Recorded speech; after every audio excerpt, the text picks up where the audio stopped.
Go call the Earls of Surrey and of Warwick. But ere they come, bid them all read these letters, and well consider of them. Make good speed.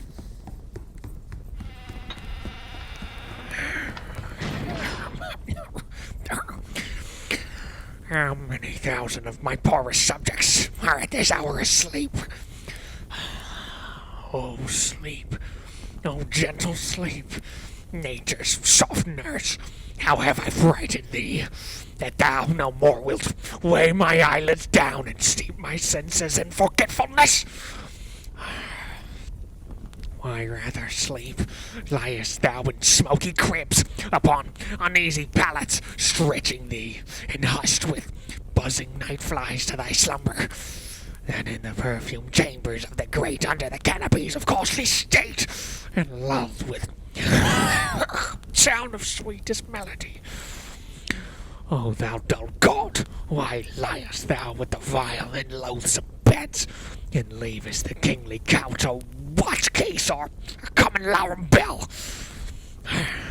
Wilt thou upon the dying giddy mass seal up the ship-boy's eyes, and rock his brains and cradle of the rude imperious surge, and in the visitation of the winds, who take the ruffian billows by the top, curling their monstrous heads and hanging them with deafening clamor in the slippery clouds, that, with the hurly death itself wakes? Canst thou, O partial sleep, give thy repose to the wet sea sun in an hour so rude, and in the calmest and most stillest night, with all appliances and means to boot, deny it to a king? Then happy low, lie down. Uneasy lies the head that wears a crown. Many good morrows to your majesty. Is it good morrow, lords? 'Tis 1 o'clock and past. Why then, good morrow to you all. My lords, have you read all the letters I sent you? We have. Didn't you perceive the body of our kingdom, how foul it is, what rank diseases grow, and with what danger near the heart of it? It is but as a body yet distempered, which to his former strength may be restored with good advice and little medicine. My lord Northumberland will soon be cooled. Oh God, that one might read the Book of Fate and see the revolution of the times make mountains level in the continent, weary of solid firmness, melt itself into the sea. And other times to see the beachy girdle of the ocean, too wide for Neptune's hips, how chances mock and charges fill the cup of alteration with divers liquors. Oh, if this were seen, the happiest youth, viewing his progress through what perils past, what crosses to ensue, would shut the book and sit him down and die. 'Tis not 10 years gone since Richard and Northumberland, great friends, did feast together, and in 2 years after were they at wars. It is but 8 years since this Percy was the man nearest my soul, who like a brother toiled in my affairs, and laid his love and life under my foot. Yea, for my sake, even to the eyes of Richard gave him defiance. Which of you was by?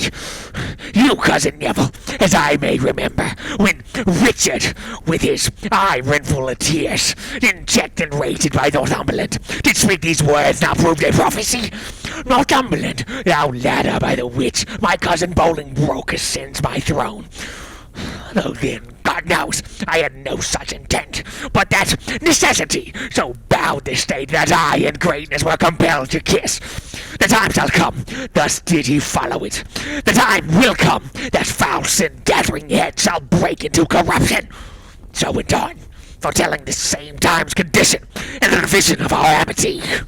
There is a history in all men's lives, figuring the nature of the times deceased, the which observed a man may prophesy with a near aim of the main chance of things as yet not come to life, which in their seeds and weak beginnings lie in treasured. Such things become the hatch and brood of time, and by the necessary form of this, King Richard might create a perfect guess that great Northumberland, then false to him, would of that seed grow to a greater falseness, which should not find a ground to root upon, unless on you. Are these things then necessities? Then let us meet them like necessities.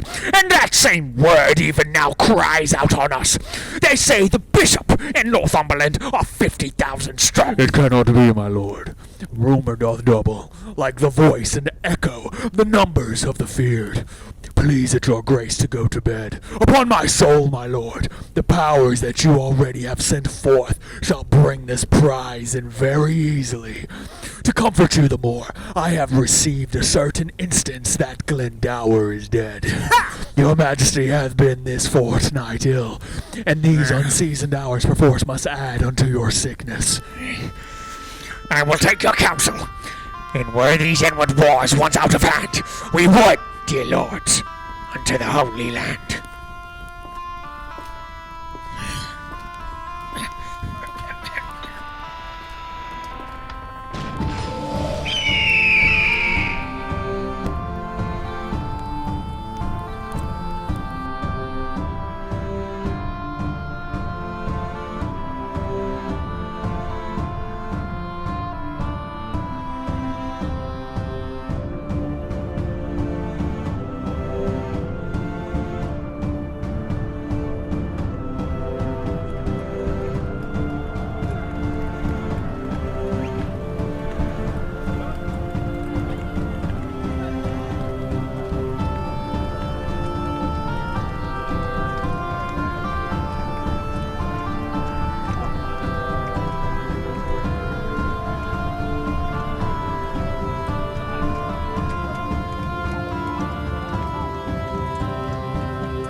Come on, sir. Give me your hand, sir. Give me your hand, sir. And I'll lay stirrer by the rood. And how doth my good cousin Silence? Good morrow, good cousin Shallow. And how doth my cousin, your bedfellow? And your fairest daughter and mine, my goddaughter Ellen? Alas, a black ounce, cousin Shallow. By yea and no, sir.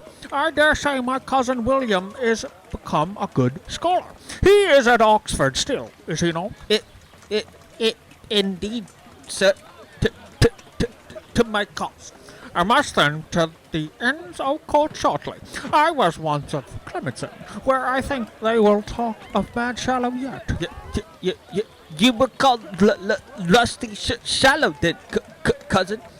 By the mass, I was called anything, and I would have done anything indeed, too, and roundly, too.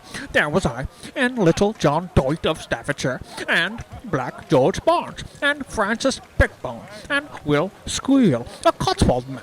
You had not 4 such swingebucklers in all the Inns of Court again.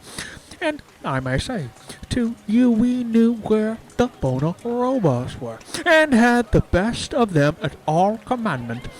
Then was Jack Falstaff, now Sir John, a boy and page to Thomas Mowbray, Duke of Norfolk. This John cousin that comes hither anon about soldiers? The same Sir John, the very same. I see him break Scogan's head at the court gate when I was up. Crack not thus high, and the very same day did I fight with one Samson Stockfish, a fruiterer, behind Gray's Inn. Jesu, the mad days that I have spent, and to see how many of my old acquaintance are dead. We shall all follow, cousin. Certain, 'tis certain, very sure, very sure. Death, as the psalmist saith, is certain to all. All shall die. How a good yoke of bollocks at Stamford Fair. By my 12th, I was not there. Death is certain. Is old Double of your town living yet? Dead, sir. Here's him, dead. I drew a good bow, and dead. I shot a fine shoot.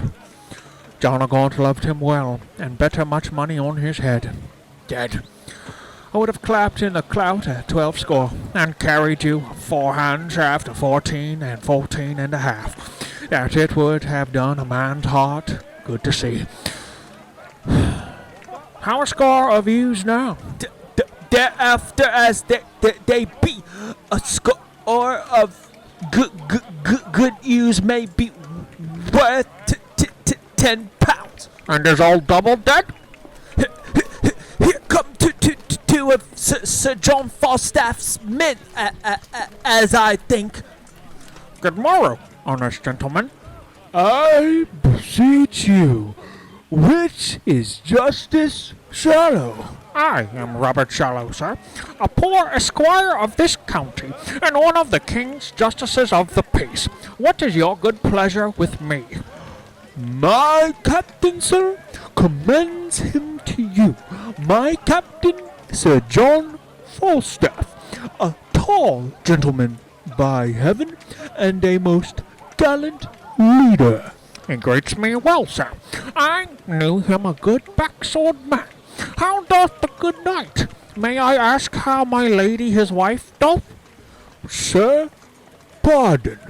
A soldier is better accommodated than with a wife. It is well said. In faith, sir, and it is well said indeed, too. Good phrases are surely and ever were very commendable. Accommodated. It comes of accommodo. Very good. A good phrase. Pardon me, sir. I have heard the word. Phrase call you it? By this good day. I know not the phrase, but I will maintain the word with my sword to be a soldier-like word, and a word of exceeding good command by heaven. Accommodated, that is, when a man is, as they say, accommodated, or when a man is being whereby may be thought to be accommodated, which is an excellent thing. It is very just. Look, here comes good Sir John. Give me your good hand. Give me your worship's good hand. By my troth, you like well and bear your years very well. Welcome, good Sir John. I am glad to see you well, good Master Robert. Shallow. Master Shirkard, as I think. No, Sir John, it is my cousin Silence in commission with me. Good Master Silence. It well befits you should be of the peace. Your good worship is welcome. Fie! This is hot weather, gentlemen. Have you provided me here half a dozen sufficient men? Marry, have we, sir? Will you sit? Let me see them, I beseech you. Where's the roll? Where's the roll? Where's the roll? Let me see. So. Yea, marry, sir. Ralph Moldy. Let them appear as I call. Let them do so. Let me see. Where is Moldy? Here and please you. What think you, Sir John? A good-limbed fellow, young, strong, and of good friends. Is thy name Mouldy? Yes, and please you. 'Tis the more time thou wert used. Ha ha ha! Most excellent, in faith. Things that are mouldy lack use. Very singular good, in faith. Well said. Sir John, very well said. Prick him. I was pricked well enough before, and you could have let me alone. My old dame will be undone now for one to do her husbandry and her drudgery. You need not to have picked me. There are other men fitter to go out than I. Go to, peace. Mouldy you shall go. Mouldy, it is time you were spent. Spent? Peace, fellow, peace. Stand aside. Know you where you are? For the other, Sir John, let me see. Simon Shadow! Yes, sir. Shadow, whose son art thou?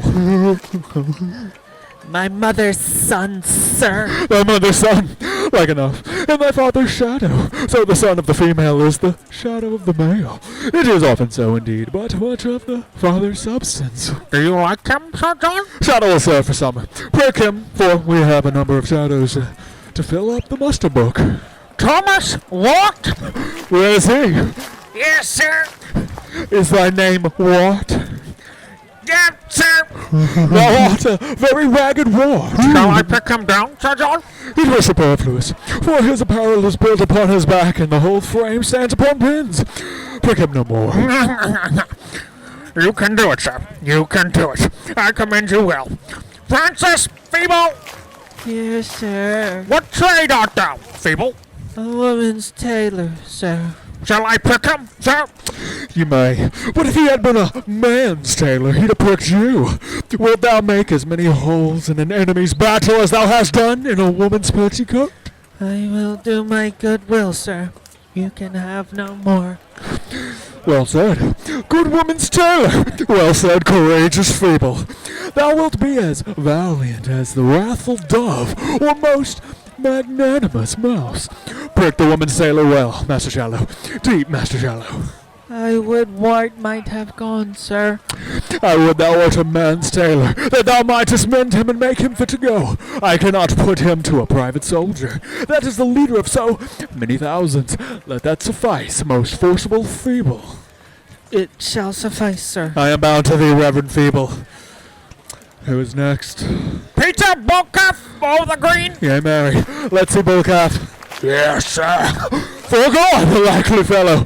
Come, prick Bullcalf, till he roar again. Oh, Lord. Good my lord, Captain. Dost thou roar before thou art pricked? Oh, Lord, sir. I am a diseased man.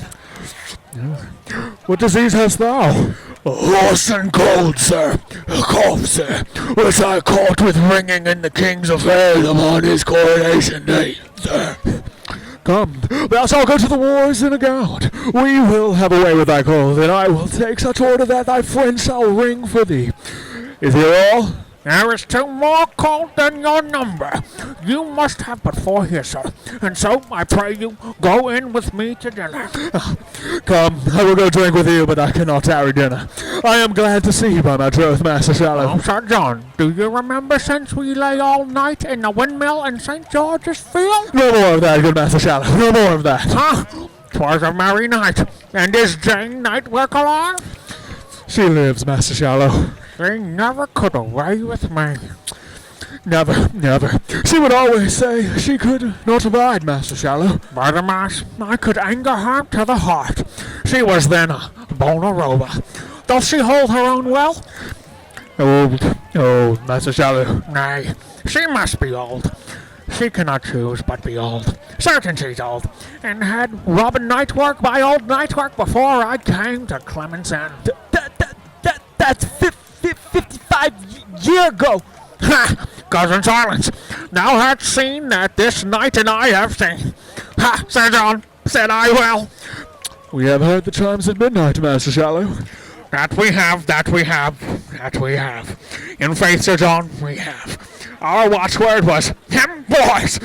Come, let's to dinner. Come, let's to dinner. Jesus, the days that we have seen. Come, come."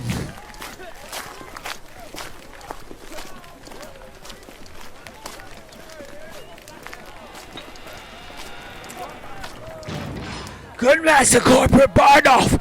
Stand, my friend, and here's 4 Harry 10 shillings and French crowns for you. In very truth, sir, I had as lief be hanged, so let's go. And yet for mine own part, sir, I do not care. But rather because I am unwilling, and for mine own part, have a desire to stay with my friends. Else, sir, I do not care for mine own part so much. Go to. Stand aside. And good Master Corporal Captain, for my old dame's sake, stand, my friend. She has nobody to do anything about her when I am gone, and she is old and cannot help herself. You shall have 40, sir. Go to. Stand aside. By my troth, I cannot. A man can die but once. We owe God a debt. I'll ne'er bear a base mind. and be my destiny so, and be not so. No man is too good to serve's prince, and let it go which way it will. He that dies this year is quit for the next. Well said, thou art a good fellow. Faith, I'll bear no base mind. Come, sir, which men shall I have? Form of which you please. Sir, a word with you. I have £3 to free Moldy and Bullcalf. Go to, well, Come, Sir John, which four will you have? do you choose for me? Marry then. Moldy, Bullcalf, Feeble, and Shadow. Moldy and Bullcalf. For you Moldy, stay at home till you are past service, and for your part Bullcalf, grow till you come unto it. I will none of you. Sir John, do not yourself wrong. They are your likeliest men, and I would have you served with the best. Will you tell me, Master Shallow, how to choose a man? Care I for the limb, the thews, the stature, bulk, and bigger semblance of a man. Give me the spirit, Master Shallow. Here's what.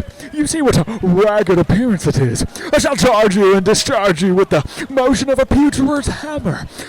Come off, and on swifter than he that gibbets on the brewer's bucket. And this same half-faced fellow Shadow. Give me this man. He presents no mark to the enemy. The foeman may as great aim, level at the edge of a penknife. And for a retreat, how swiftly will this Feeble, the woman's sailor, run off. Oh, give me the spare men, and spare me the great ones. Put me a Gulliver into Wart and Bardolph. Hold what? Travers. Thus. Come, manage me a Gulliver. So, very well. Go to. Very good, exceeding good. Oh, give me always a little, lean, old, chopped, bald shot. Well said, i' faith.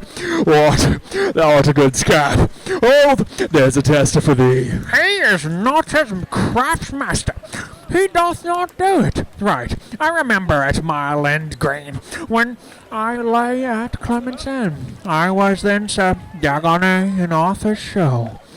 There was a little clever fellow, and I would manage you his piece thus, and I would about, and come you in, rum, ta, would, I say, bounce, would I say, and away again would I go, and again would I come. I shall ne'er see such a fellow. These fellows will do well. Master Shallow, God keep you. Master Silence, I will not use many words with you. Fare you well, gentlemen both. I thank you. I must a dozen miles tonight. But, give me the soldier's coats. Sir John, the Lord bless you. God prosper your affairs. God send us peace. At your return, visit our house. Let our old acquaintance be renewed. Peradventure, I will with ye to the court.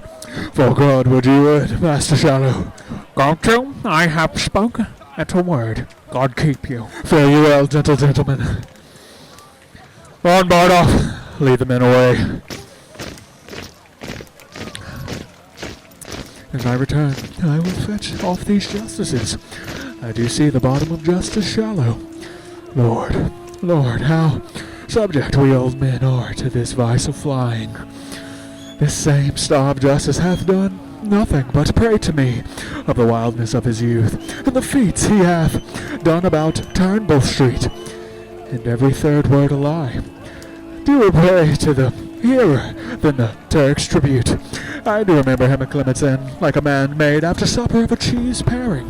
When I was naked he was, for all the world, like a forked radish, with a head fantastically carved upon it with a knife.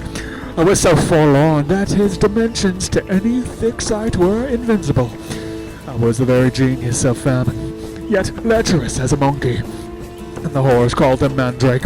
I came ever in the real word of the fashion, and sung those tunes to the overscotched huswives that he heard the carman whistle, and swear they were his fancies or his good nights. And now is this vice's dagger become a squire, and talks as familiarly of John o' Gaunt as if he had been sworn brother to him. and I'll be sworn as ne'er saw him but once in the tilt yard. And then he burst his head for crowding among the marshal's men. I saw it, and told John o' Gaunt he beat his own name, for you might have thrust him, and all his apparel into an eelskin. The case of a treble-hot boy was a mansion for him a court, and now, as he land and peeps, will I be acquainted with him, if I return, and shall go hard, but I will make him a philosopher's 2 stones to me. If the young days be a bait for the old pike, I see no reason in the law of nature, but I may snap at him. Let time shape, and ne'er an end.